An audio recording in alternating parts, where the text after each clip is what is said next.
I began writing the book as a way to handle all the emails I was getting from people with questions about beginning of life issues. The idea was that I would make life a bit easier for myself. Ha! But as I researched the way in which society treats unborn humans, I became more and more convicted that the direction in which these matters are developing is one that our whole society needs to consider, which is a point that's already been raised tonight. But I don't want it to be raised in the superficial way which normally happens for bioethical issues. I expect that the realisation of what is happening now will be a surprise for many people, and I hope that everyone here will take the time to read the book and find out for themselves about the eugenic agenda of the reproductive business, about the commodification of the unborn, which is currently underway. I don't expect that everyone will agree with me.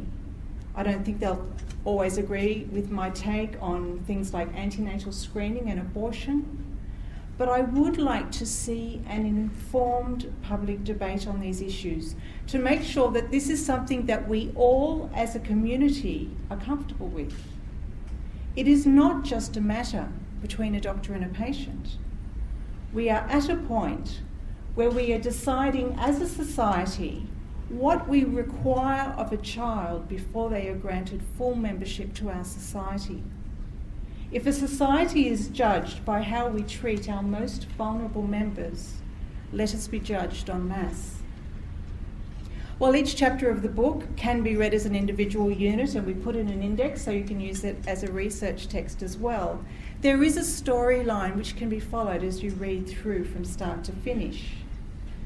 As so many of our debates about the unborn focus on when human life begins, I first examined this subject from biological, philosophical and theological perspectives.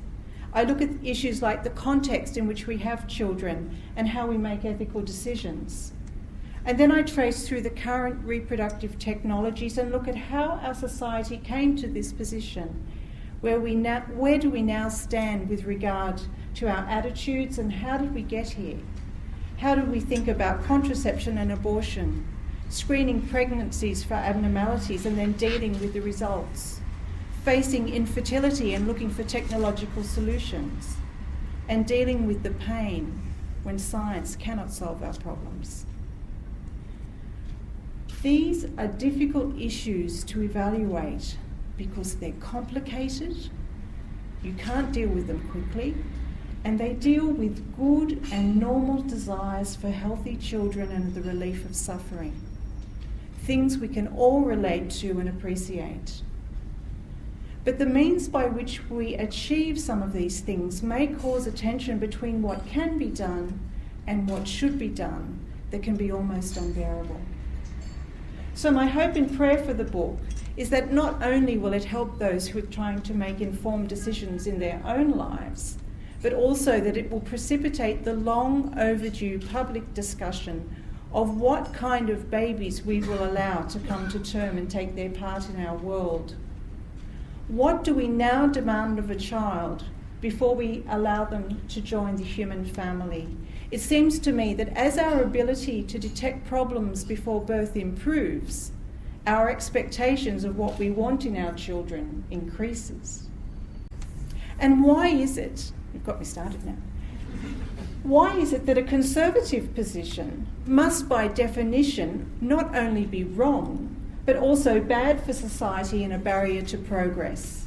Why is it that the conservative position is so often disregarded before it is even explained? I don't say this assuming you will agree with me if I get a hearing. I say this in an effort just to be heard.